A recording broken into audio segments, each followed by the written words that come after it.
Well, welcome. My name is Andrew Baer, and I welcome you to this Climate Justice Forum on this Earth Day weekend. And I want to begin by thanking the Monterey Methodist Church for being the host of this forum. And I want to give a big thank you to all of our speakers who are all active in their own ways in the work of climate justice and have come to share about their passion and their work. And so big appreciation to all of you. This forum is co-sponsored by the Monterey County Methodists for Social Justice and the Climate Reality Project Monterey Bay chapter. And this is an example of how faith communities, community organizers and activists and environmental organizations can all work together to affect the kind of change that we need as we work towards equitable transition off of fossil fuels. I want to draw attention to just a few things before we get going. The first is out in the back, both the Monterey County Methodists for Social Justice and the Monterey Methodist Church have a table that has an example of renewable, environmentally friendly products, and the Climate Reality Project also has a table there so you can learn more about what's happening here at the local level. So anyways, as we begin, I want to just take a moment to acknowledge that we are here gathered in this place on our planet as a result of colonialism, right? And the land that we are standing on and habitating on right now belonged to others before our European and other ancestors arrived. And so I want to just acknowledge that this is the traditional land of the Ohlone people, the Rumsen and Esalen and a few other tribes in this area. And they're still here. And so I invite you, as we consider climate justice, to also not only have that awareness, but to consider how we are being good neighbors and good allies, and what we might do to express our appreciation and humility for being here. So, anyways, with that, I'm going to invite Charlotte Baer to kick things off and get things going. Augustine Angel is coming from San Francisco today, so he'll be joining us in a little bit. But anyways, we want to welcome Laura Solorio, Andy Hsia-Coron, and Kathy Dervin. And I want to thank each and every one of you for taking some time on this Earth Day weekend to come out and listen to these wonderful speakers. I want to thank Andrew for inviting these folks and for them for accepting. I think of this as an opportunity to hear from some voices we don't normally get to hear from in a group like this, and I'm really looking forward to that. So I just want to say that climate justice is a movement that has been evolving and is evolving and developing. And I'm looking back to Daisy Simmons, who is an assistant editor at Yale Climate Connection in 2020. She said climate justice begins with the idea that the consequences of a warming climate are not felt equitably. So that was kind of a lot of the understanding of climate justice, that it's not felt equitably, but it's been developing as an idea and as a movement so much since then, and we're going to be hearing about aspects of that from our speakers today. I know often when I've been talking to groups since 2017 about these things, and when I hear people talking about climate justice, I often hear it's described as an environmental issue.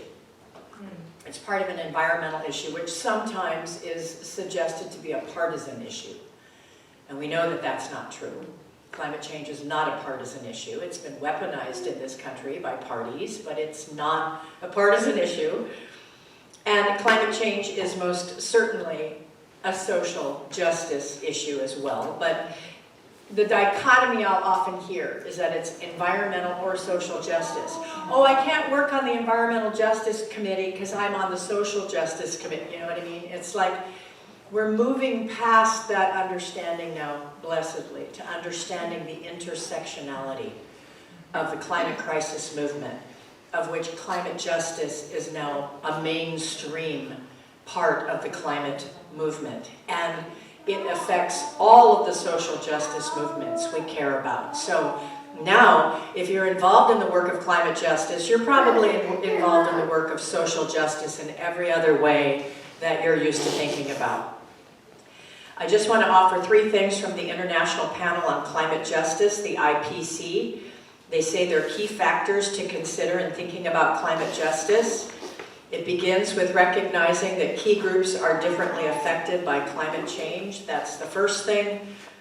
The second thing is that climate impacts can exacerbate already unequal social conditions.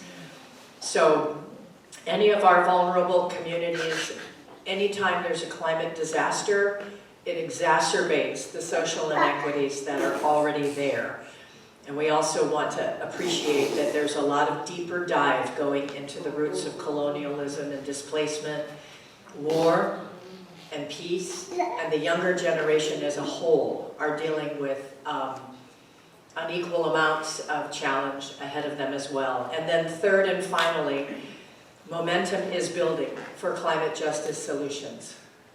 And so in the end, there's no single way to champion climate justice, but in combination with other social justice movements, climate justice is in the mainstream of just about everything we can think of doing. So we're going to be hearing about different aspects of this from our wonderful speakers, some globally and locally, what's going on in our region. Dr. Solorio, that's her right there. She was born and raised in Hollister. She's lived in Salinas for more than 30 years. She holds a Bachelor of Science degree in biology from Stanford University. She received her medical degree from the University of California, San Francisco. She has a 30-year career as an internal medicine physician at Natividad Medical Center and the Monterey County Health Department. She was named an Outstanding Woman of Monterey County by the Monterey County Commission on the Status of Women, and she was named a Distinguished Fellow of CSUMB in the area of health. She has served on the boards of Community Foundation for Monterey County and the Center for Community Advocacy, a Salinas-based organization that helps farm workers to improve their health and living condition. And she's currently a member of the Elkhorn Slough Foundation Board of Trustees. She is the current president of PMC, the Protect Monterey County, which passed an initiative in 2016 which banned fracking wastewater injection and new oil wells in Monterey County. Thank you. So I'm not a climate scientist, and I have to say, in preparing for today's talk, I took on a totally different view of what I thought climate justice was about. And I think it's something that we really don't think about very much in terms of the origins of how this happens and the inequality in the world, which we are not entirely responsible for in our current position, but it's just been the way we operate for generations. So as I finished doing research on what climate justice means, I began to cry. I wasn't sure why, but maybe because it was late. But I realized how interconnected we are as humans with the entire world. And I think that's something that we've kind of lost. We think of ourselves as causing climate change, injuring the world, but really we're part of that whole organism. And I think that's something that we forget. It's kind of like them and us, but really we're all part of this as well. So it reminded me of a recent trip to Costa Rica, and I try not to travel too much because of, airplanes cause a lot of pollution and use of fossil fuels. But on the first day of our walk in the rainforest, It was not a quiet walk. There were people around. There was, our leader was talking about the rainforest. But all of a sudden, I became extremely overwhelmed. I really could not almost control myself. I just really felt very emotional. I wanted to start crying. And I wasn't sure. I was like, wow, what did I have for breakfast today? And, but then I was talking to a friend, and she, who was on the trip, and she said, well, there is this thing where you become overwhelmed by your connection to that which is around you. So there was this, bountiful biosphere around me that I had never experienced before. I'd been in a temperate rainforest, but never, a tropical rainforest, and I was overwhelmed with just, I'm not really sure how that happens. But it just sort of reminded me as I was preparing for this talk that we don't realize how connected we really are because we're so disconnected. So the EPA cites the industrial revolution and human activities as the beginning of climate change. And you can see that on their website. If we take a climate justice view, it was when indigenous people were removed from their lands by force all over the world, as if they had no knowledge of how to care for the land or how to exploit it. Today, we study how indigenous people manage the land with a deep understanding of the flora and fauna and interconnectedness of life, as this book, which is called Tending the Wild. So the Elkhorn Slough Reserve has a book club, and this was the book that they recommended. And this author goes into how California indigenous people manage the land. We all sort of have this fairy tale view, at least I did. Just there was so much bounty of plants and animals that it was easy, but it really was not. It was very intricate, it was very designed, and the land was managed. And we overlooked that and decided that our ways were better. An example of land management is the use of fire, which was used all over the world. Supporting indigenous land use practices can sequester more carbon than just planting trees.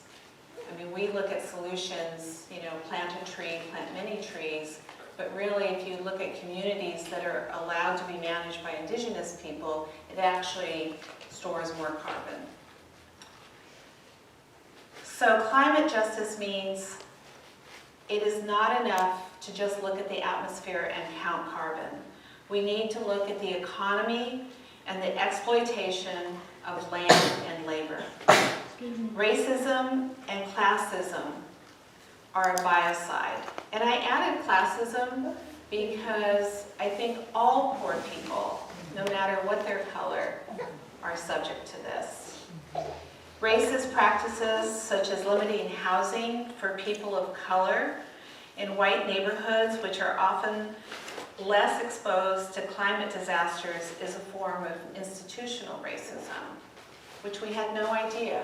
But now we see, especially with events like Katrina, that it was the poorest people who were affected. On a global level, the global north, which has produced by far the most amount of carbon emissions, has fewer effects of climate change than the global south, which includes a majority of people of color who produce less carbon historically. Low-income communities, people of color, indigenous people, those with disabilities, the very old, the very young, and women can all be more susceptible to the risks posed by climate impacts, such as raging storms, floods, wildfires, severe heat, poor air quality, access to food and water, and inadequate housing. 72% of migrants at the U.S. border with Mexico are agricultural workers who were affected by agricultural instability. Farm workers in California just to bring it locally, have experienced several effects of climate change. Floods affect their ability to work and have a steady income, and their homes, and exposure to extreme heat and air pollution made worse with wildfires. And I think you can remember the wildfires here and seeing workers working in the fields. It was something people just didn't think about in terms of how to protect those workers. And also in the extreme heat, those days that we've had, you know, people die. And in fact, farm working is one of the most dangerous industries in the country. So what can we do? I know we feel kind of stymied about what can we do in a world where we're at right now. You can invest in organizations who work directly with impacted communities, who have feet on the ground. So that doesn't mean our government, which I can tell you, which these two people, Andy and Kathy, are going to talk about. Politically, it's very difficult for us to have a voice, and we're finding that out on a day-to-day basis. It's overwhelming. There are more billionaires in the world today. I forget by how many more even this year there are in the world, and money really talks at a political level. So, you know, if you invest in projects, in people, then that goes much further. But I'm not saying that to help us with our political issues as well. Support youth movements, like the Sunrise Movement, who are very instrumental in Salinas in passing Measure Z. Elect people who support a Green New Deal, or at a minimum, don't take oil money.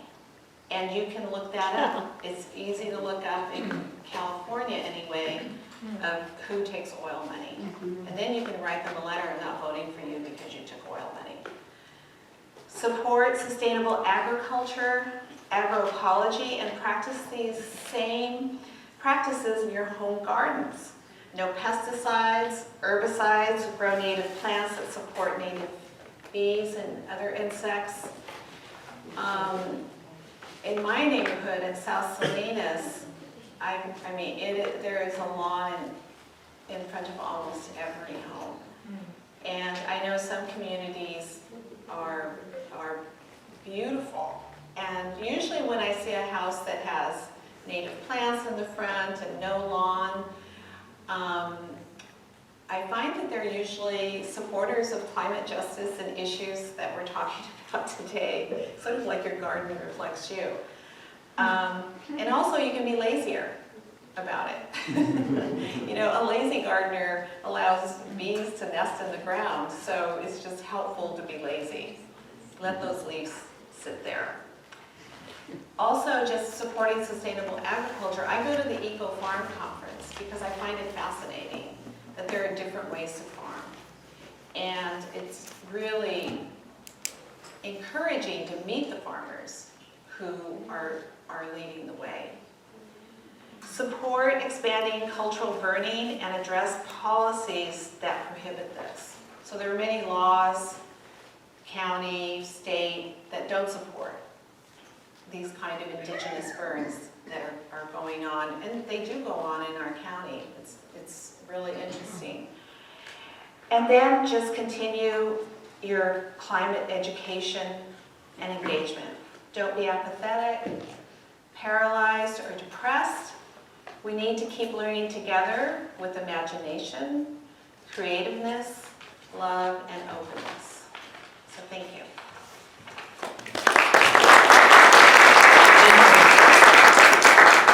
Thank you, Dr. Laura. Yeah, it makes me feel better about my native garden. Our next speaker is Andy Hsia-Coron. He's a retired teacher and community activist. He taught for 20 years at Soledad Prison, chaired the bargaining team for all state institutional teachers for SEIU Local 1000, and assembled coalitions around prison reform. Before teaching in prison, he studied marine biology and intertidal ecology, and in recent years, He combined what he learned as a teacher, a student of science, and a union steward and negotiator to work on local citizens' initiatives and referenda in San Benito and Monterey County that banned fracking and fought to head off environmentally destructive sprawl development. He believes, as Peter Finley Dunn once said, that he should comfort the afflicted and afflict the comfortable. My thoughts are kind of scattered, and I'll try to do my best with it. We've been hip deep the last few weeks collecting signatures for a citizens initiative in San Benito County to try to give the people of the county power over the development decisions, because San Benito County is, to paraphrase Porfirio Diaz, the president of Mexico, who said, "Poor Mexico, so far from God, so close to the United States." San Benito County, poor San Benito, so far from God, so close to Silicon Valley. And so we have a lot of forces exploiting the county in various ways that are negative, not just to them, but actually to you who live in Monterey County, and we can talk about that later.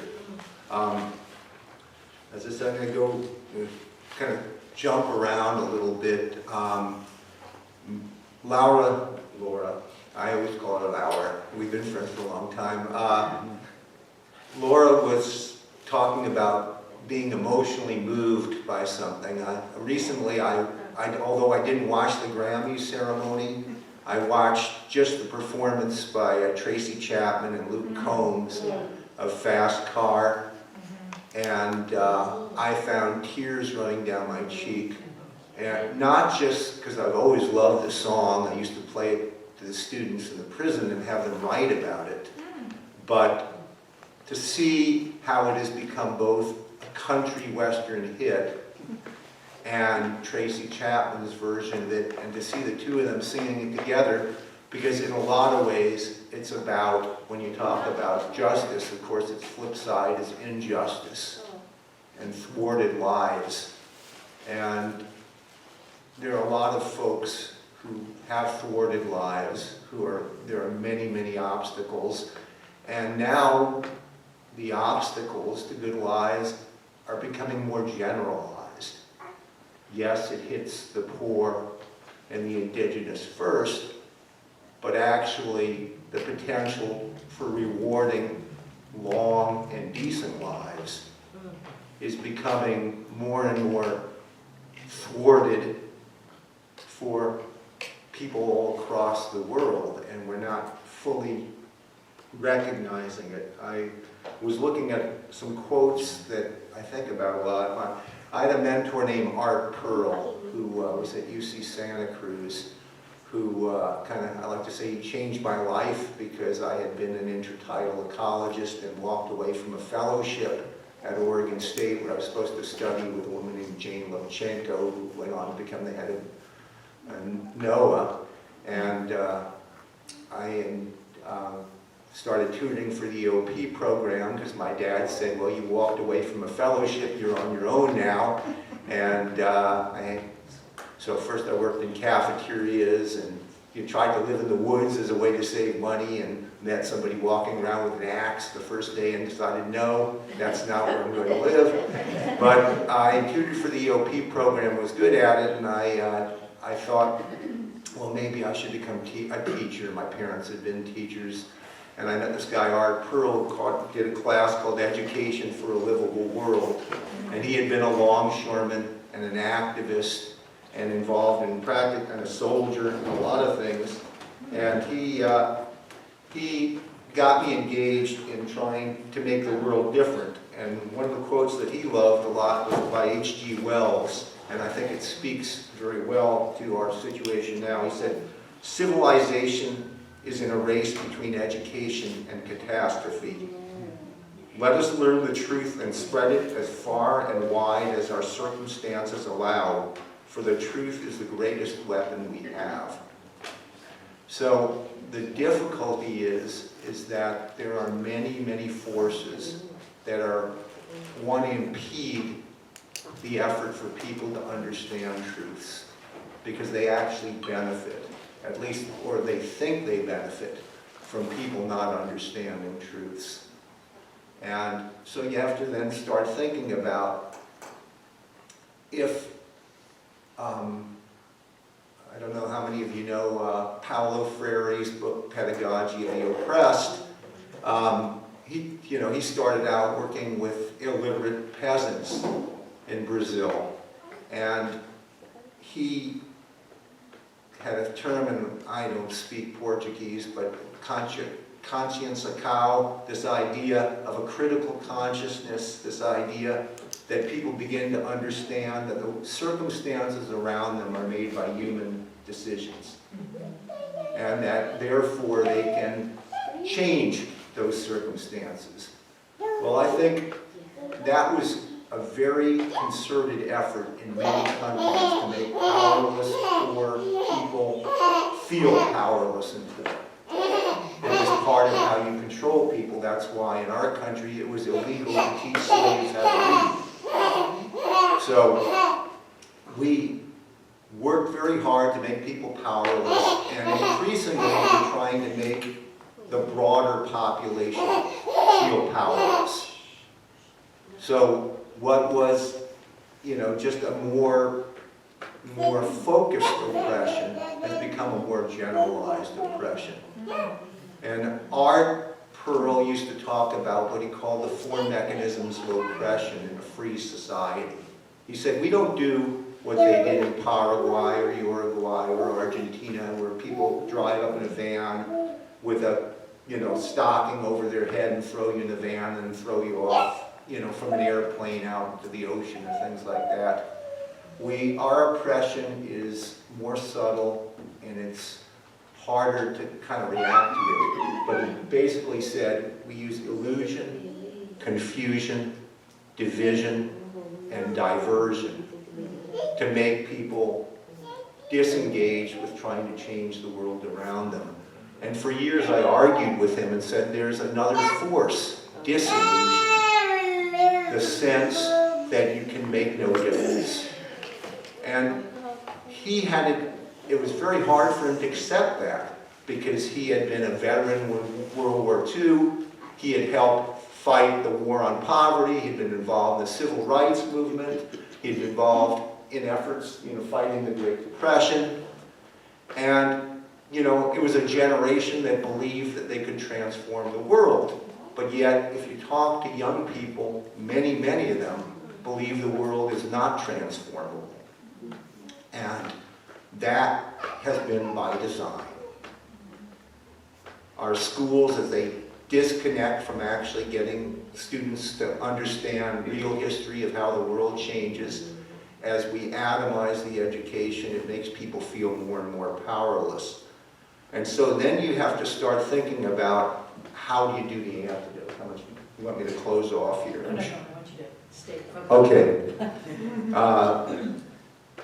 So Art talked a lot. He did his work at UC Berkeley after being a straight D student in high school, growing up in the Mission District in San Francisco, the son of a Russian undocumented immigrant and a father who died in 5th grade. And he got, as he said, straight D's in high school with 1 C by a teacher who wanted to maintain his basketball eligibility. And then World War II, he was drafted, and they discovered, because he would talk to the black guys in the segregated camp, he was labeled, not sufficiently loyal to white people. And so the whites wouldn't talk to him. The blacks were on the other side of the camp, so he rarely got to talk to them, so he just read a lot. And the Army, one of the good things about the Army is it periodically tests people. And he tested in the stratosphere, so they decided to train him as an electrical engineer, and they made him a boxing instructor because he'd been a boxer. And after the war, he went back to UC Berkeley on the GI Bill and ultimately graduated from UC Berkeley with the highest comprehensive exams in psychology anybody ever graduated with. So one of the beauties is he understands how oppression and circumstances affect the lives and you lead. And that was my experience.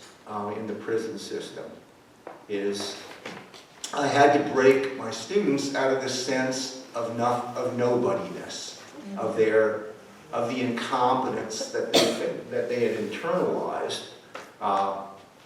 And I used simple tricks, I mean, most of them thought math was a difficult thing and that was for smart people, which is actually one of the easier things, And so I taught them things like Gauss's formula for the sum of integers, famous story where Gauss was told, go sit down and add up all the numbers from 0 to 100. And this apocryphal story, he walks across the room, raises his hand and tells his student his tutor, the answer is 5,050. And this tutor says, no, I really want you to give me a real answer. He said, no, it's exactly 5,050. He said, how could that be? Well, he says, look at it. 0 and 100 is 100. 1 and 99 is 100. 2 and 98 is 100. 3 and 97 is 100. 4 and 96 is 100. If you just line them up the right way, all of them add up to 100. There are 50 pairs. 50 times 100 is 5,000, and there's only one without a dancing partner, and that's 50. So 5,050, and I would teach my students this because they thought they were stupid, and they would challenge other teachers, and of course none of the other teachers knew how to do this, and because they needed to get a sense that they weren't damaged goods. And I think we need to think about, when we work in communities, how do you make people have a sense of power? Because we can talk about the injustices that are out there all day long, but if we're surrounded by people who feel powerless, we are not going to affect any of them. And as people feel greater injustice, they're going to be attracted to very bad things. Things like a Donald Trump, for instance. That is, in a lot of ways, a reflection of people's powerlessness. And that powerlessness was fed to them by both parties. Both parties made them feel powerless. I have my criticisms of our current president, but I give him a lot of credit for at least supporting the labor movement and making some people begin to feel a sense of power. What went on with the UAW, which is becoming contagious now. We need to make the sense that you can make the world different contagious. My friend Art Pearl said, democracy is a biological phenomenon. We have to create the conditions where people believe that their ability to have agency is contagious. As a union organizer, you always organize for small victories so that people could then move on to the next one, so that they felt that they could take these things on. Every movement in our history has always done that, has always organized to give people a sense of agency. And you have to look around and ask yourself, who are the forces around us trying to make us feel powerless? And how do we break down those divisions between people, those distractions, and find ways to work with other people that are not only effective, but motivating and enjoyable? And I think I'll close off there. Thank you.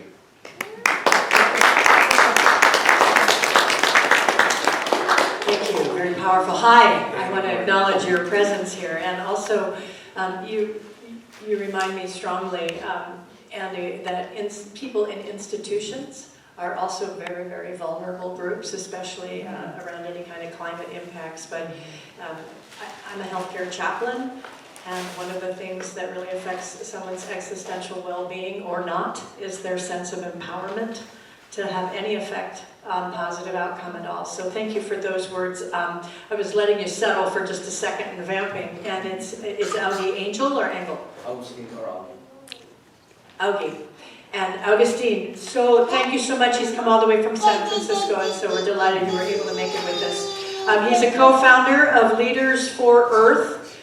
hails from Guerrero, Mexico, and holds a Bachelor of Science in Public Health from San Francisco State University with a focus on public health and environmental justice and youth leadership. He's been active in community engagement in Salinas Valley, Monterey County, and Bayview Hunters Point, San Francisco. Passionate about fostering future leaders, he mentors advocates and partners across various sectors. Beyond his advocacy work, Augustine enjoys outdoor activities and exploring local eateries. Good morning, good morning. Thank you all for having me here. Thank you for the many speakers who spoke before me. I didn't have the chance to really hear more of your presentations, but I'm pretty sure it's really amazing knowledge and information that was passed down to y'all. So I do want to acknowledge that we are unceded, indigenous territory, the Mutu land. So I do want to respect our relatives and our ancestors that were here before us, and our, we're just stewards of this land. Like they said, my name is Augustine, or I go by Augie, and thank you guys for having me. So I'm one of the co-founders for Leaders for Earth, and originally we started off with 4 of us all together. These are some of my colleagues here from Salinas, Monterey County, who are doing amazing work here in collaboration with UC Santa Cruz. As you guys see, there's a couple booklets that are going on. I'll be able to speak on that a little bit more throughout our presentations, but you can see that's some of our youth work. But I do want to highlight my team members. We have Karen, Tashina, and Magali, who's one of our youth co-founders as well, and Karen as well being one of our co-founders. We have our organizing team out here in San Francisco. We have myself, which is one of the co-founders. We have Lauren, which she's our social media and marketing team. And then we have Malik, who's focusing on our program data analysis as well. So originally we started off working at a nonprofit out in Salinas, in San Francisco, but through our work, a lot of the injustices happened and racism during the COVID pandemic. So we saw a need of desire and what are the needs of our communities were needing. So that was anything from environmental injustice, issues, but also youth activism, participatory action approaches, but community health. And the pandemic really showed us the impacts that our undocumented folks, coming from an undocumented background, really didn't have the resources available just because of the lack of socioeconomic status, but also, some of us don't qualify for some of these government official aids. So what is Leaders for Earth? Like you said, Leaders for Earth originally started out based on an initiative in Salinas, Monterey County. It was our youth-founded group that was based off of youth from Salinas, Monterey, Gonzales, Chular, so all the folks that make up the Central Valley, most of the 101 on the 101 Gonzales. So it's really awesome to see those youth that are active. We collectively created a space for youth to center about their lived experiences, their interpersonal knowledge, to promote really environmental problem solving and within their communities. And like I said, we've also expanded some of our initiatives out in San Francisco. So it's been really amazing just to see the expand.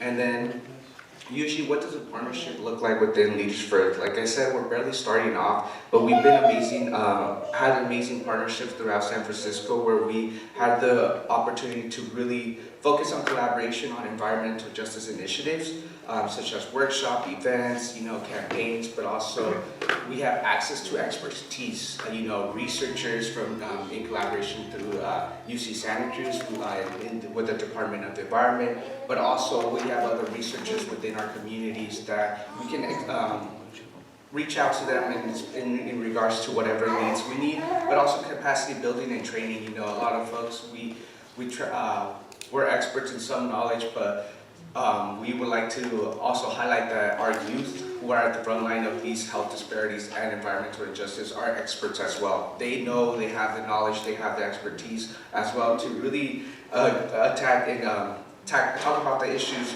or what we like to say is have curious conversations, so that we really focus on the issues that are really matter within their respective communities.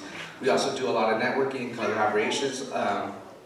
So that's another opportunity that we definitely focus. So why do we focus on Leaders for Earth? So a lot of times youth expertise and voices are really underestimated, and they don't really have a space to really talk about these issues or really what's going on within themselves or youth amongst other youth. So we really thought about this space and really collectively asked our youth what they wanted. We took surveys, we made sure that their voices were counted as well, but also what kind of topics they were really interested in really talking about and really engaging in. So those are some of the things that we kind of incorporated the voices of our youth and to really make sure that everyone's voices was heard in this space. So these are some of our partnerships that we have throughout Salinas and Monterey County. So some of the work that we're doing is we have a fiscal sponsor under Ecological. Really shout out to them for really supporting our work. They're another nonprofit who does amazing educational work out in the East Coast, but through that we also are in the process of we just submitted our paperwork for a 501c3 status, so baby steps, we're baby steps, but we're coming through. And then we also have a partnership here in Monterey County. It's been really amazing to really talk to other community leaders and activists who are doing the amazing work here in Monterey. So we have Generación, it's a collective of other organizations, some of us are part of it here as well. So it's really amazing to kind of engage and now see people in real person and talk about the issues that were happening in Monterey, but throughout Salinas, and how can we actually partner up these relationships to really develop more workforce opportunities for our youth, especially, but all as well, individuals who don't really have that capacity to really thrive in communities that we were talking about, Andy was talking, or some of our colleagues were talking about, most of the times we don't have the resources, we don't have the expertise, so we don't have the resources or the services, but this is through this collaborative, we can share our networks and resources as well. And we always want to be Superman, but no one can be Superman. We got to be a team as a Marvel team to really combat all these issues. So some of our programs within our Leaders for Earth. So one of the things that we would like to highlight, and we really got funding to expand more of our environmental justice, the Youth Leadership Academies. So what is a Youth Leadership Academy? It's usually a year long, but it consists of 3 different parts. One, educational knowledge or knowledge exchanges with other groups and other youth who are experts in their community and kind of sharing the same similarities and differences that are happening within their communities. But also, we able to co-host a 5-week, multi-week experiential learning where folks can talk about issues that they're interested in, such as community health, mental health, environmental justice, and social justice issues that kind of are correlated to their communities, but also now, as they learn throughout those curriculums and modules, we also try to make sure that they get their hands dirty. And as you can see, some of the work that's being passed down, some of the projects that we were able to kind of see is take the youth out to farms, different field site visits, and get them into the community so that way they can engage with the knowledge that they got from these environmental justice academies, but also how can they bring it back into their communities? How can we develop artistic expression ways for folks to really engage in other different ways of learning? Because a lot of times, just for speaking on myself, I'm not really a person that likes learning and reading a lot of information on institutions or academia. I got to see my visuals, I got to see my pictures as well. So I'm pretty sure some of us are like that as well. So, and then these are some of we were able to highlight our photo voice examples and to actually conduct our research and showcase the work that our youth were doing. These are some of our highlight points that are from our photo voice examples that our youth use. I don't know if you guys can see them on the screen, but I do want to read one of them. It says, as a queer person of color, my sexual identity isn't something that I often correlate or connect with my passion for agriculture or environmental justice. It was an aha moment for me to learn about the queer ecology and how it challenges the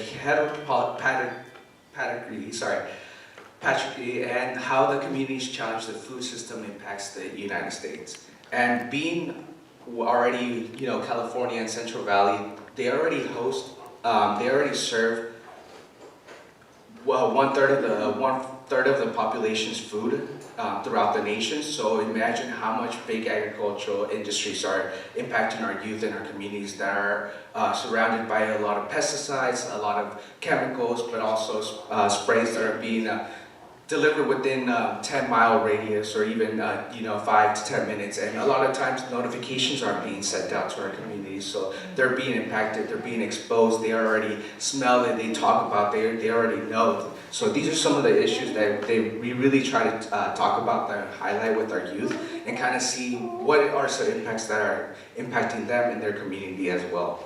And I know I do want to highlight too that our youth's work has been publicized through our collaborative with the UC Santa Cruz. So we are published. We have our work is being shown. If you guys want to check it out, it's Critical Campus Sustainabilities, Bridging Social Justice and the Environment in Higher Education.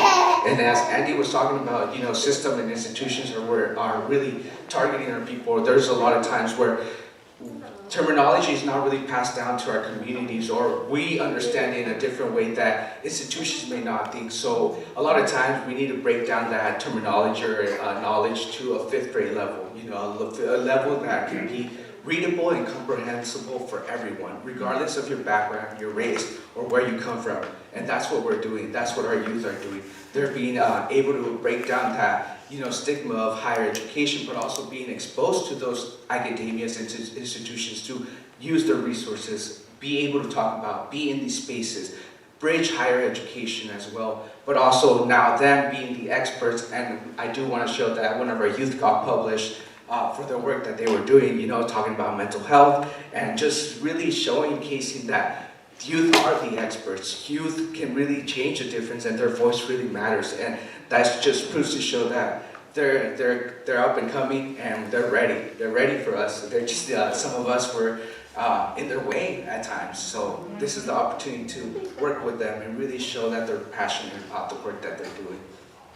And some of our other initiatives that we do want to talk about is we are focusing on also how the heat and air quality impacts monolingual and the youth out throughout San Francisco. We had the privilege and honor to work with UCSF, the Department of Environment as well, on creating a final report on the climate impacts throughout our monolingual speakers and youth in San Francisco.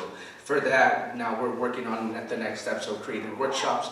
What is how to prepare in emergency readiness and preparedness. We got to make sure that we're talking about these issues, but also here in Monterey County, we saw a lot of issues of wildfires, mudslides. So those are some of the climate disasters that are impacting our communities locally as well, but also how do we talk about these? How do we prepare in these situations like this? So we want to make sure that our youth, our people, our individuals are ready just in case for any emergency preparedness. Another thing we're focusing on is the medium heavy duty. I know a lot of things may not seem like they're correlated, but like I like telling my youth, we're like a big spider web. If you look at the whole web of life, we're all interconnected with one way or another. The air that you breathe impacts your mental well-being. How you're breathing as well causes asthma. There's a lot of things that correlate with that. So being part of these committees gives us that voice, gives us that say to really engage our youth and our individuals who don't really have a space in these tables to really say, hey, you can't just put a microgrid in a community that's already suffering from all these health disparities. You can't be putting an electric grid. So these are the things that we like to talk about and bring advocacy to within our communities. And then the last one as well, we are part of the AB 617 steering committee as well. We're working on creating a community emission reduction plan to really highlight the air pollution that's coming in from our San Francisco residents through Bayview Hunters Point being a Superfund site already, so they're already disproportionately affected by other issues that are happening, such as air pollution, water, sea level rises, and that's similar issues that are happening here. So why don't we talk about those issues that are happening throughout communities and bring up those similarities and differences? How can we work together to really highlight those issues and say, okay, they're doing it one way here, how can we bring it back into these communities? How can we make sure that our communities here in Monterey aren't being left out, especially with the sea level rises, and within the next couple of years, we're going to see a lot of climate disasters as well. And then, as you guys saw, were some of our youth panels work we're going through, so we were able to highlight our summer, the 2020-23, youth work. So that's some of their zine magazines. They were told to kind of create to think of a certain guiding questions. Tell me what you think of agroecology, environmental injustice to you. What does food sovereignty look like? But on top of that, it was really awesome to see the youth really get their knowledge, but like their hands on. A lot of times when we look at a bug, we're always too quick to hit it or throw it away. But they found the beauty in bugs and insects while they were looking at it under the microscope. They were like, wow, they're actually beautiful. So now they see that relationship of like, okay, they can't kill all of them. But how do we work? How do we work to make sure that we're saving the beneficial insects that are going to benefit our crops? But also, how do we talk about the soil health? The soil. How do we talk about food sovereignty, the holistic approaches than just pesticides, chemicals that can be used on our plants and crops. So especially since we're moving ahead with our big agriculture, we're moving ahead and AI technology coming through, it's going to take some of our jobs away from our communities. So we want to make sure that we already have the expertise, the knowledge, but how do we work in bringing all these different components together to really make sure that we're in there using the resources as well. And some of our future goals and plans, we're still going to be grant writing.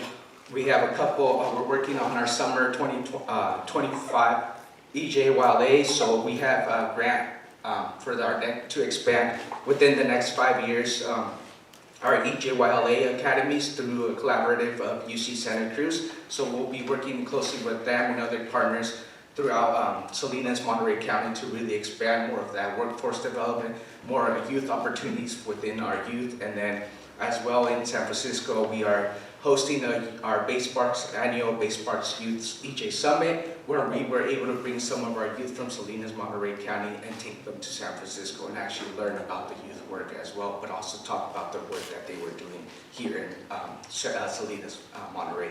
And also we're starting a new program called Terapias para el Barrio, which is therapy in the hood. I know it's a lot but we're using music, music, hip hop, artistic, like I said, artistic ways. There's so many forms to really engage our youth and really talk about these issues and really highlight the issues that they're interested in, but also want to make a difference and really share their voice in a space like this. But I leave it to here. If you guys have any questions, thank you all again for having me, and it was a pleasure to be here.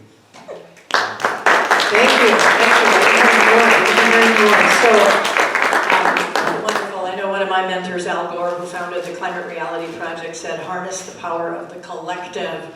And you remind me how much the collective is intergenerational and intersectional and interdependent. And thank you. Our next speaker, Kathy Dervin. She's a retired public health official, local, state, national, and international, who has worked on climate change and public health for the last 15 years. She relocated from Berkeley to Pacific Grove in April 2022. I think others may have done a similar migration.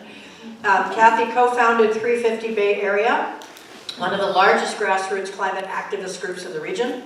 She's worked on fracking, refinery safety, air quality, transportation issues, clean energy, city and county climate action planning, and climate policy at the state legislature and in Congress. She's a longtime member of the California Sierra Club's Climate Energy Committee and serves on the SC's State Conservation and Executive Committee. She has trained hundreds of volunteers to work on state legislation and is involved in many climate health and environmental justice coalitions.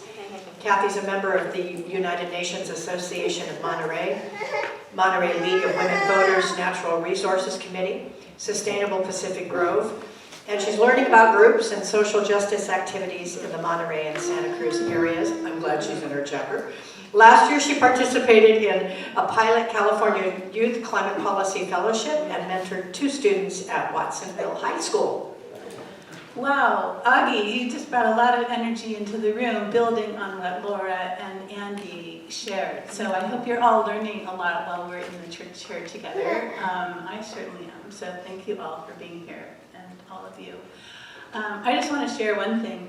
Andy talked about Mission High School. This year, Mission High School in the Mission District in San Francisco had the largest percentage of students accepted to UC Berkeley in the state of California. So things do change. And we need to keep working on that. But that's kind of exciting. So I'm going to change gears a little bit and talk about the policy world of climate justice and give you some action ideas that we can leave here today with. Because the political system is important for us to influence, because those people are making decisions. We elect them, we need to hold them accountable. And make sure that they're following through with the climate actions and the climate justice that we need. Also, I'm going to start off with some good news. Because things are changing and we need a lot more change. The world climate situation is pretty much in a crisis situation, but California is doing a lot, and so are many partners around the world, from the grassroots up to global leaders. So we need to keep that in mind when we're thinking what we can do to push for more action. So the chart on the left shows the percentage of power to the grid in California that is being met by completely clean energy, and that means solar, wind, and water. And in the last 43 days, 31 days, California has met some of its entire power consumption with 100% solar, wind, and water. So we are making progress. The governor put out a press release about this yesterday, and if you want to know more, follow Mark Jacobson, who's like a clean energy guru at Stanford University. He's posting every day how much California's grid is showing up with 100% clean electricity. And then here in Monterey County, we have the Moss Landing battery storage plant right on the right at Moss Landing, right at Elkhorn Slough, which is the largest battery storage plant in the world. So even though we might just drive by that and say, oh, they're taking down the old gas plant, because they're taking down the building of the old gas plant. Right behind it and next to it are these battery storage plants, which at night are filling in the gap. When the sun goes down, solar goes down, but the battery storage is providing power to the grid. So just keep kind of that in mind as a good news and a solution that we're moving towards. So I'm going to start with a couple local examples of ways that we can participate in and influence and be part of making better climate justice planning and action in our own county. So Monterey County is kind of behind the scenes. I came from the Bay Area 2 years ago, and there's a lot going on in the Bay Area, but so Monterey County has a lot of work to do, and we really need to mobilize all these resources and people and communities to both be part of the discussion and definitely to shape the solutions so that they are equitable and they meet the needs of people that live in Monterey County. So a climate action plan is a governmental process for identifying where your greenhouse gas emissions are coming from, the sources of them, and then developing strategies in each of your sectors to reduce those greenhouse gas emissions, which is fundamentally one of the climate action steps we have to take. And so this one they've added on adaptation, which is how the county will also start adapting and becoming more resilient to the climate impacts that are already here today, that pretty much everybody has talked about. So that's why it's called a CAAP, Climate Action and Adaptation Plan. Monterey County started this planning in 2020, and of course we know that COVID had a lot of impacts on communities and government also, and our public health agencies for sure. But then it stalled out after doing a year's worth of pretty interesting outreach and in community engagement. They had 6 sector-specific workshops, online and in person, and then they had an EJ, an equity group, and they had a stakeholder group. But then we lost momentum. For a year, almost nothing happened. So some of the groups here have been trying to urge the County Board of Supervisors who are in charge of this process to get the process moving again, and they are doing that. But that provides opportunities for us to be involved in the kind of reconnecting with the community and making sure that voices are being heard during this planning process. And a plan is only as good as its implementation. We are almost in 2025, 5 years away from 2030, where the state and the world are trying to reduce our greenhouse gas emissions by at least 40%, closer to 50% by 2030. So we have a lot of work to do, and many groups and people in Monterey County are going to have to be involved in this process. And also you can find out if your own city also has a climate action plan process that you can participate in. This is for unincorporated area of the county. So they recently appointed a woman to be the sustainability manager after a year absence, where nobody was really leading this work. So that's exciting. I talked to her on Friday, and she needs a lot of help. She's one person in the county sustainability office. Like I said, residents and groups are starting to refocus on this process, and you can be part of that, both through the church here and through any other organizations that you're part of, because we need to move to finalize the plan, develop and finalize the plan, and then come up with the implementation plan. Because again, a climate action plan that doesn't implement itself has no kind of why bother. It's actually a diversion to do it. So you can sign up, and I'll share these slides so you can have this. You can sign up to get on the listserv that the sustainability office sends things out to people on. So anytime they're going to have a meeting, they're having meetings at the end of the summer, several community meetings, and then in the fall they'll be putting out a draft plan to be adopted by the end of the year. So this is just one important thing that the county that we live in is doing, where we can really have an important role. Then you've heard about, so that's the county action, the climate action and adaptation plan. You heard both from Andy and Laura, who were together very involved in helping to pass Measure Z with the Protect Monterey County organization, and huge coalition and outreach efforts, and a lot of people here. I wasn't here then, but thanks for everybody doing that work. So what happened is that big oil, like they do almost everywhere in California, including in the state capital. All around the world. Pardon me? Sorry, all around the world. All around the world, everywhere they operate. And they have, like Bill McKibben says, more money than any other organization in the world. Big oil does. They appealed Measure Z, which was passed by 56% of the voters in Monterey County. That's a pretty good statement from people living here that they wanted those changes to happen. So Big Oil appealed it, it went through several levels of court review, and then it went to the state Supreme Court, which finally decided in August it would block the implementation of Measure Z for a reason that said the state preempts local action on determining oil extraction procedures.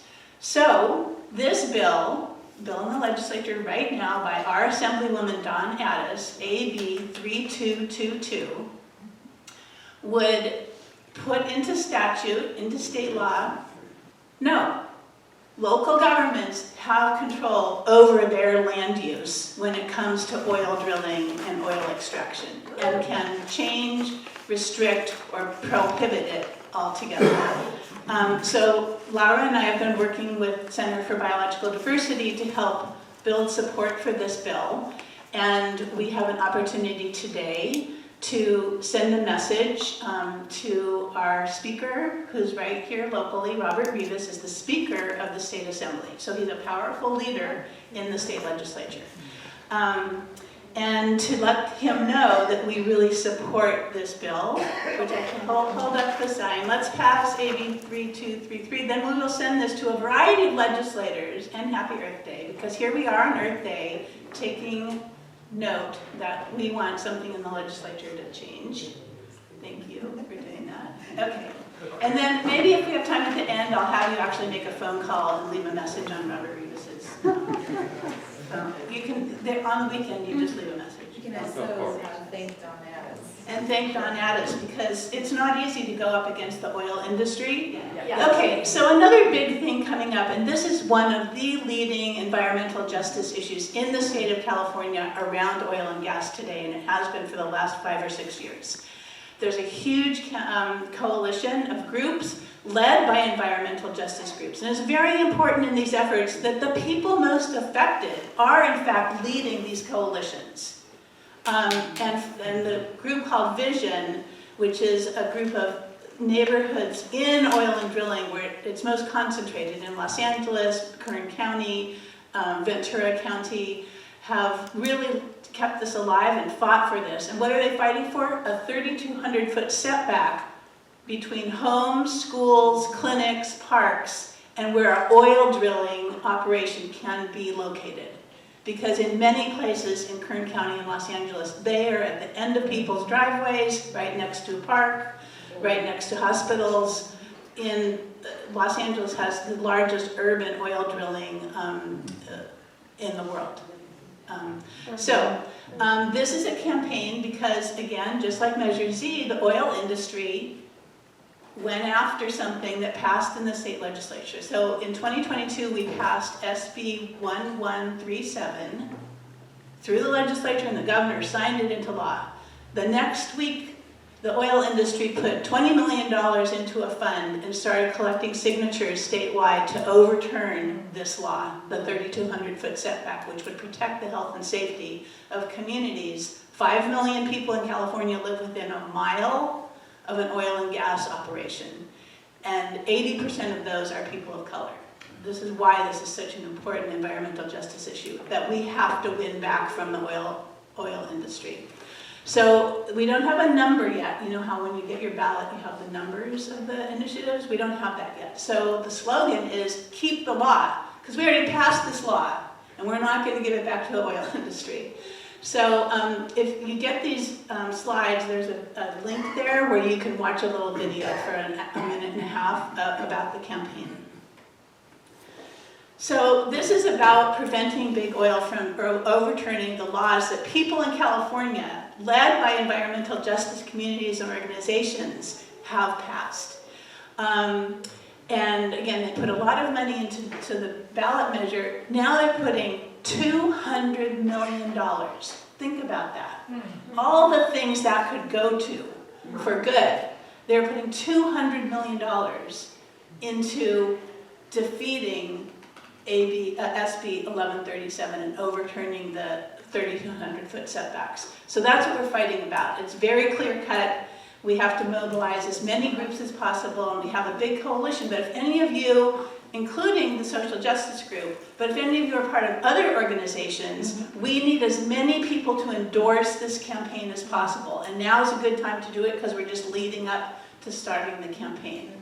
I'm a health professional, Laura's a physician. I mean, health and safety and justice are the core of this campaign. Why are we fighting this campaign? To protect people's health, safety, and equity in a state as diverse as California is. And we need to help tell people about the bill, the vote, when we get into the campaigning part, and we will be looking for campaigners to go out and get out the vote when it comes to the end of the year. Before November. So here we are in Salinas Valley. Here's the future we need, and the past we must transition from. That is not a great summary because I would actually have people in both of these slides. What are the people doing the clean energy and fighting that fight and getting it into the hands of low-income people so they can afford the climate solutions that we're trying to build? And what are the hazards and the dangers and the threat of letting the oil industry continue to determine a lot of what happens in our state and in our communities. So we can see that just when you go up and down the Salinas Valley. I always take those pictures every time I go up there. So that's it for me. Thank you.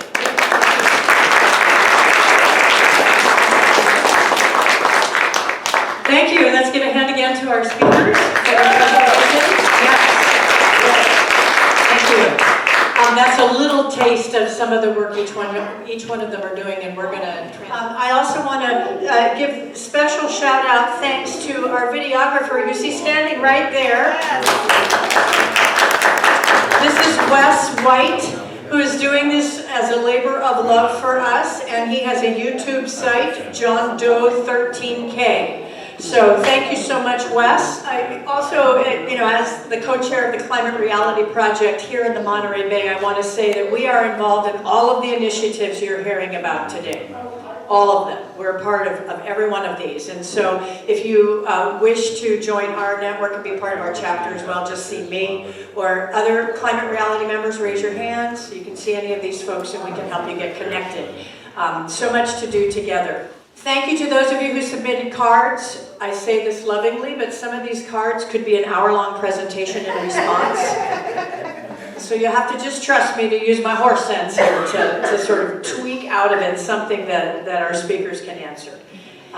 This first one, and it's part of a theme that's being asked. Get off carbon burning is the goal. In other words, fighting fossil fuels. Fighting big oil, fighting big fossil fuel extractive industry. Bring the cost of carbon into market forces, tax carbon refund proceeds. There are various strategies for doing that. But the question here seems to be, how do we get, or what do you all think as panelists? That's how I'm going to ask that, because this could be an hour-long presentation. But what do you all think about the primary goal right now as the emergency answer is getting off fossil fuels? That's what I'm going to say. Every time a civilization does a major transformation like this, it requires a lot of resources. I'm skeptical, even though my house has had solar panels on it for years and I have an electric car and all of that, and I try to do everything I can personally. You transition when the society applies major resources, budgetary, to making the transition. And currently, we're spending our money on the military, frankly. Most of our discretionary money is going toward maintaining an empire that never will be maintained anyway. And it's at the misery of many, many people, and those resources, people need to begin to say, no, those resources need to be rapidly put into transition instead. Yeah, I work a lot with people working on the solution side for clean energy, but have to keep raising to them, if we do not defeat the oil industry and the fossil fuel industry, and they continue damaging our climate and our people, we will not win this race. And the time is of the essence. So in California, we have a goal of reaching carbon neutrality, whatever the heck that means, by 2045. But in the most recent state scoping plan of the California Air Resources Board, the part on reducing fossil fuels dramatically and to the point of all near zero was one of the weakest parts of the plan. Why is that? Who has influence? People are coming up with all kinds of new strategies to recycle fossil fuel to be cleaner. Remember clean coal, which never was? Well, now we have almost clean oil with carbon capture and storage, direct air capture, renewable diesel. So this industry will not go quietly on their own. We have to force it. And everywhere where they're expressing their power, like they do here in Monterey County, the Western States Petroleum Association came to a school board to debate high school students over whether the school district should pass a resolution against oil and fracking. Wow. The Western States Petroleum Association came and debated the high school students and argued. Their resolution passed at the Monterey Peninsula Unified School District. But they will not miss a fight. They will fight over our climate action plan. Oh, don't move too fast. We shouldn't rush this. We're already behind, folks. Yes. And so, there has to be a just transition for workers who work in that industry. That's absolutely true. And we have to work on that as well and stand with labor when we can stand with labor. We absolutely have to do that. But that's not at the stake of everybody else's survival and low-income communities' basic, closing out their futures. Yeah, just as Andy said, you can drive an electric car, have solar energy at your home, but really it's, state, federal policies that are going to make the biggest changes. Just in our county, Trio Oil just took over some inactive oil fields, and I just read one of their business publications online, and they are touting how successful it is restarting these wells in our own county, where we voted to stop all new production. And the oil that's produced in Monterey County is so dirty it's not even used in California. So when they talk about preserving our energy locally, it's not. So I really feel that campaign finance is really important, because these guys pour so much money into the coffers of politicians, but not only that, politicians who don't take money, like Lorena Gonzalez out of Long Beach, they actually work against any of her bills, just as punishment for going up against them. So I think we really need to be aware of those politicians that we need to support financially too, who are not getting money from oil companies, but they're actually being punished. I mean, for Measure Z, they spent over $5 million in this county. Protect Monterey County raised about $300,000. So you can win with your feet, but it doesn't happen everywhere. So I really think campaign finance is important. And as a former journalist, I think about Noam Chomsky, one of my heroes, who said the billionaire class basically are always going to be pushing their self-serving agenda, always, always, and the only answer to that is democratization. The only answer to that ever is democratization. And as we talk about in climate reality a lot, we have a window of opportunity to be proactive, after which the only thing we're going to be able to do is look at adaptation plans. So using this window of opportunity we have to really fight these large fossil fuel and extractive industries. They are greenwashing and they're gaslighting everywhere. And there is simply no such thing as clean fossil fuel anywhere. So we all have to be savvy about that. This is a follow-on question that I think that's really good for today. And I'm going to shrink wrap this.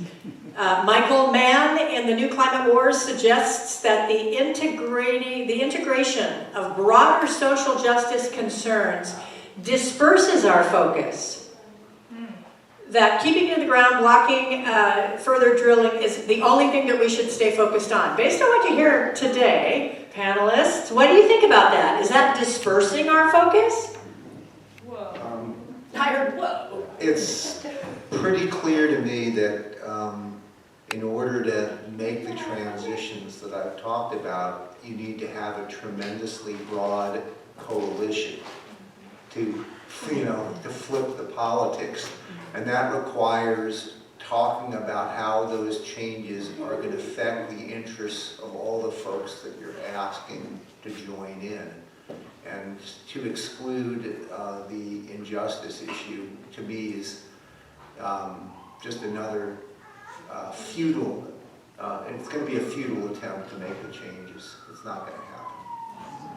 I think for me, it's just making I think it's a long way to go, but I feel like if we start incorporating our youth in these spaces as well, to really engage them into these conversations and really talk about these issues, because for us, and speaking for myself, I think if I were to go today, I just want to make sure that my youth and the future of tomorrow are left behind with some dignity, making sure that they have clean air, or they have work opportunities or resources where they can really engage back into the communities and educate one another in these issues. Because a lot of times, school may not be for everyone, but at least create workforce opportunities and just opportunities for the youth and more training opportunities for us to really learn about these issues as well. I'd have to say I disagree with that statement. I worked for the United Farm Workers before I went to medical school for 2 years in Calexico and Coachella. And so recently, a friend of mine lent me a book by Marshall Gans, who was one of the main organizers of the union. And in reading his book, you know, the power of the union really had to do with stakeholders being part of who ran the union. Because if you have stakeholders who are involved, they are committed. And they have something to lose if it's not successful. So I think not having stakeholders would be a big mistake. And I think it's also underestimating the power of people and what they can do. I came to climate work as a health worker, a public health worker. So I see climate change as a health issue, not a carbon emission issue. And that goes back to people, communities, equity, and what we need to be a healthy society. We cannot be a healthy world if climate disaster kind of befalls all of us and forecloses our future. So I think it's much broader than what Laura started out saying. It's not about carbon per se. I mean, that's a symptom of what the larger extractive and oppressive economy is all about. So, and I completely agree that we don't have enough people in the environmental ranks to do this job. This is a social upheaval. This has got to be a revolution to have justice at the end of this clean energy transition, not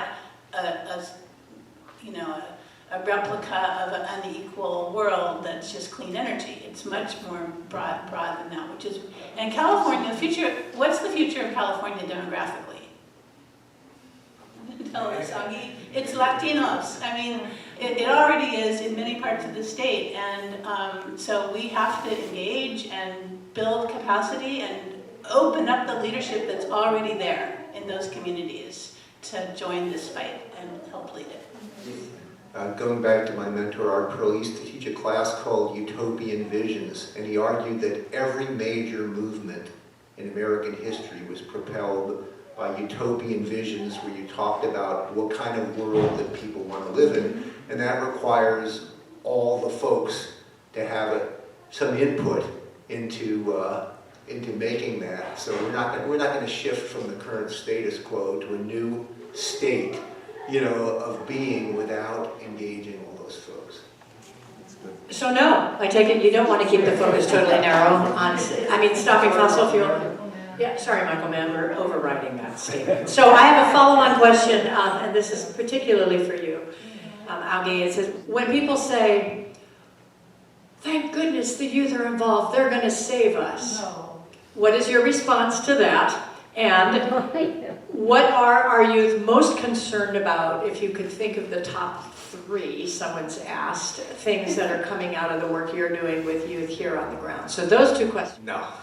First of all, thank you for the question. I think, I think that's just going one stream. I think we need to work as a two-way street parallel. We can't have our youth in spaces if we're not there to back them up.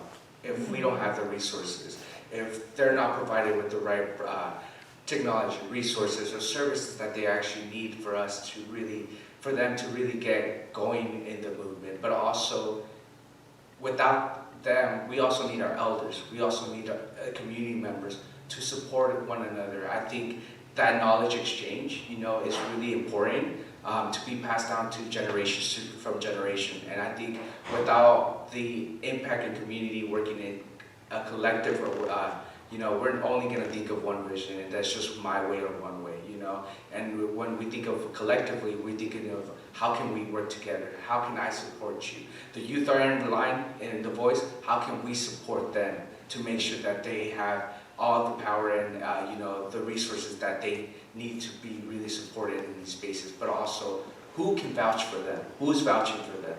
Are you guys doing your part by also being supportive and making sure that they're well aware of these issues that are happening within the communities? They're aware of all these things that they're talking about, especially within high school.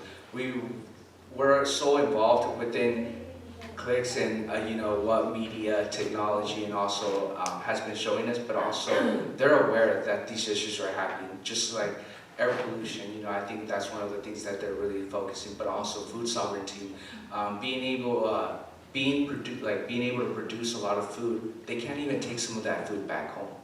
Just think of that. Like the food that they produce, some of their families can't even take home, but they're taking chemicals back to their homes, pesticides, to what? To be exposed for all of our family members, our youth. Even if they do leave they're not given the proper tools or,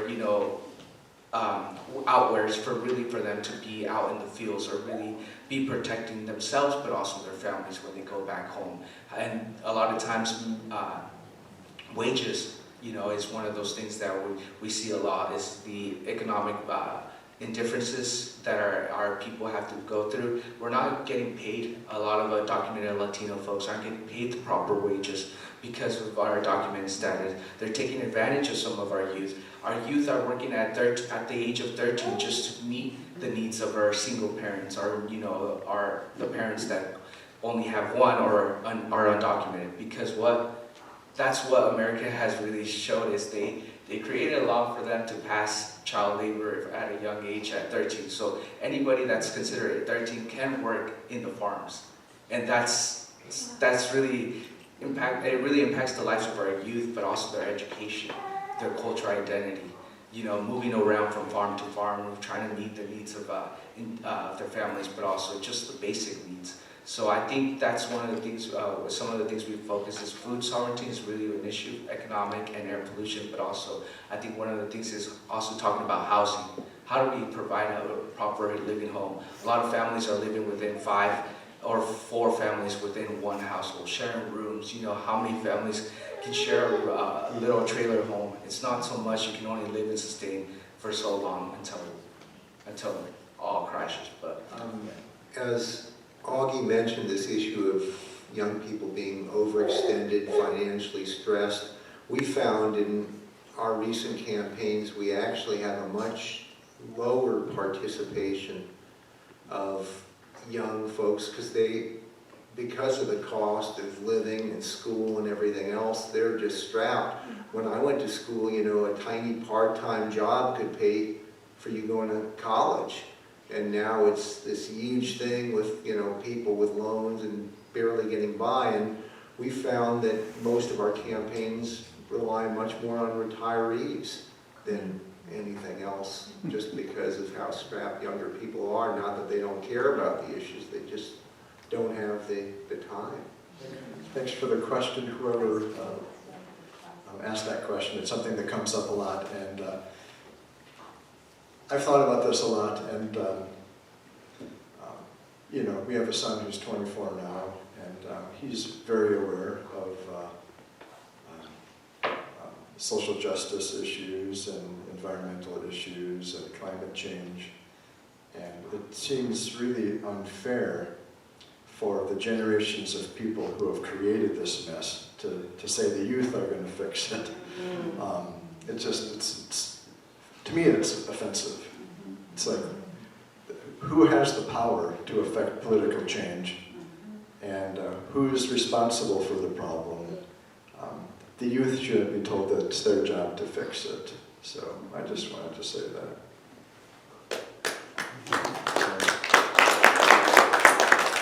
And we still have a vote. We vote. We have a vote with our dollars and with our ballot box as yet. We still do. I Good do want point. to add, though, but Yeah. not a lot of undocumented folks can vote. Right. So I do want to point that out. A lot of families don't have the right to vote. So you being here and being our ally is what really helps that vote go through and be supporting of our communities of color. So without your vote, we're really just a voice that's being left behind. And so for the sake of the video that just missed that, I do want to just say, being a good ally for communities who perhaps are not able to vote is really important. This is the time we have for this presentation today. I would like to once again thank our wonderful speakers, Dr. Laura Solorio, Andy Coron, Augie, Angel, and Kathy Dervin. Thank you so much for being here. They're going to be here. We can have conversation out front a little bit. I would just like to close this time by inviting us all to just take a moment to think about how we want to help make a world that is worthy of our children.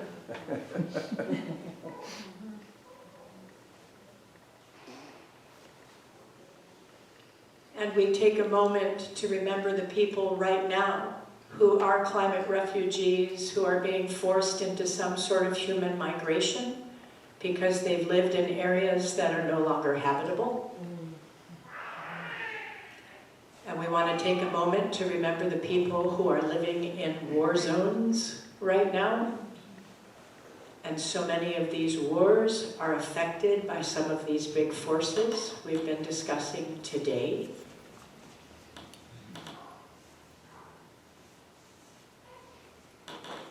And we want to just take a moment to make a private commitment to one thing that you will do this Earth Day to be part of a climate justice solution. Just one thing, and you're not going to be tested. But please make a personal commitment and then do it. Thank you.